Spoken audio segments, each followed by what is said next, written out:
अब हम question number 16 है उसको सॉल्व करने वाले हैं। तो एक बार आपका ध्यान इधर होना चाहिए।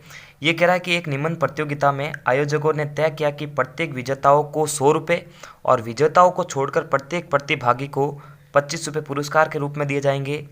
यदि पुरस्कारों में बांटी गई राशि टोटल 3000 रुपये थी तो कुल 63 प्रतिभागियों में से विजेताओं की संख्या ज्ञात करनी है। तो देखो इसको ऐसे समझना, आपको विजेताओं की संख्या ज्ञात करनी है तो सबसे पहले उसको अपन x मानेंगे। तो देखो माना कि विजेताओं की संख्या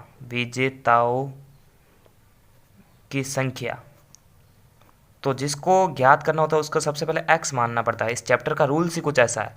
अब देखो ध्यान दो, टोटल कितने प्रतिभागी थे? टोटल जो थे वो थे 63, यानी 63 प्रतिभागियों में से या फिर 63 प्रतिभागियों ने भाग लिया जिसमें से x विजेता निकले। तो कुल प्रतिभागी यहाँ पर दे रखे 63। अब देखो ध्यान देना है, जैसे कोई एक कंपटीशन होता है या फिर एक कॉन्टेस्ट होता है, उसके अंदर बहुत सारे लोग उसके अंदर भाग लेते हैं। तो 63 लोगों ने भाग लिया, ठीक है। तो 63 में से मान लेते हैं कि x लोग जीत गए उस कॉन्टेस्ट को, यानी उस प्रतियोगिता को x लोगों ने जीत लिया। तो बचने वाले लोग कितने होंगे? फिर जो हारने वाले होंगे वो कितने होंगे? तो उपविजेताओं की संख्या भी तो ज्ञात करनी पड़ेगी, क्योंकि रूल्स क्या था कि जो जीतेगा उसको 100 रुपये दिए जाएंगे और जो हार जाएगा उसको 25 रुपये दिए जाएंगे। तो देखो यहाँ पर ध्यान रखना आपको, अगर विजेताओं की संख्या x हो गई तो टोटल में से अगर विजेताओं की संख्या निकाल देंगे तो बचने वाले उपविजेता होंगे, क्योंकि जो बांटी गई राशि है कुल वो दोनों के अंदर बांटी गई है। तो जैसे विजेताओं की संख्या ज्ञात करी है उसी प्रकार उपविजेताओं की संख्या भी ज्ञात करेंगे। तो उपविजेताओं की संख्या बराबर कितनी होगी? टोटल माइनस विजेताओं की संख्या। टोटल है 63 माइनस विजेताओं की संख्या। तो देखो दोनों की संख्या हमने पता लगा दी है। अब क्या करेंगे कि कुल मूल्य के सामने कुल मूल्य लिखने का प्रयास करेंगे। कैसे? कि इनको भी जो है राशि बांटी गई और इनको भी राशि बांट दी गई।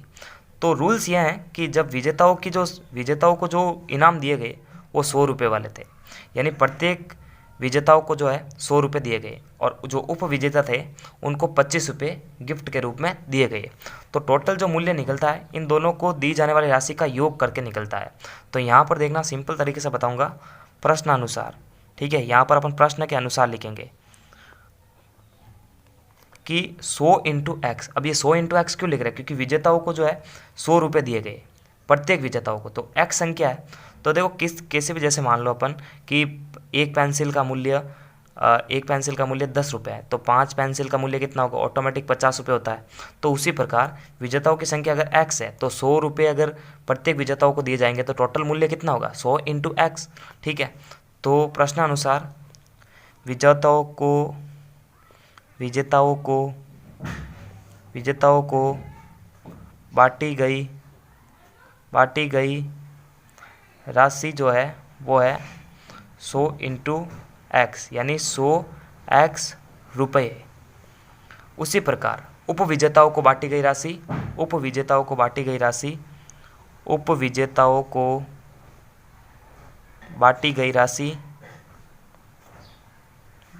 जो राशि है वो कैसे होगी? जिस प्रकार 100 को x से इंटू कर रहे हैं, क्योंकि विजेताओं को 100 रुपये दिए गए, उसी प्रकार उपविजेताओं को जो है 25 रुपये दिए गए। तो उपविजेताओं को बांटी गई राशि जो है वो जितनी संख्या है और जितना इनाम है उससे इंटू करके बताना है। तो 63 माइनस एक्स इंटू 25। अब इसको सॉल्व कर लेते हैं सबसे पहले। तो देखो इसको इससे इंटू करना है और इसको इससे इंटू करना है। तो देखो 25 को 63 से इंटू करेंगे तो 1575 आएगा और माइनस का इससे गुणा करेंगे तो 25 का x आएगा। अब देखो ये टोटल मूल्य हो चुका है, ठीक है, टोटल रुपये हो चुके हैं। अब देखो जो कुल मूल्य इनको दिए गए वो 3000 रुपये के बराबर थे। तो समीकरण कैसे बनेगी? इन दोनों का योग, यानी इन दोनों का जो मूल्य आया था उन दोनों का योग जो है 3000 रुपये के बराबर है। तो हम देखो इसको कैसे ज्ञात करेंगे? प्रश्नानुसार, वापस एक बार लिख सकते हैं प्रश्नानुसार। तो समीकरण बनाने के लिए लिख रहे हैं, तो देखो 100x प्लस 1575 माइनस 25x। ये क्यों लिख रहे हैं? क्योंकि दोनों का जो मूल्य है ये जुड़ के 3000 रुपये बना रहा है, ठीक है। अब देखो इसको नॉर्मल तरीके से सॉल्व करना है। तो देखो 100 में x में से 25x निकलेगा तो 75x बचेगा और ये 1575 उधर चला जाएगा 3000 में से घट के, क्योंकि ये नॉर्मल समीकरण है। अब तो इसको सॉल्व करनी आनी चाहिए। समीकरण बनने के बाद में तो ये नॉर्मल सा ही क्वेश्चन होता है। तो ये 1425 आंसर आएगा इसका, इन दोनों में से एक दूसरे में से घटाने पर। और जब x को फ्री कर देंगे अपन और 1425 में से या फिर 1425 के अंदर 75 का भाग देंगे अपन, तो हमारा जो रिजल्ट आएगा वो आएगा 19, यानी x बराबर 19 आ चुका है। तो विजेताओं की जो संख्या निकली है वो 19 विजेता थे। ठीक है, अगर उप विजेताओं की संख्या पूछते तो भी अपन निकाल सकते थे कि 63 में से 19 निकाल देंगे, है ना, क्योंकि x की वैल्यू कितनी निकली, 19 निकल चुकी है।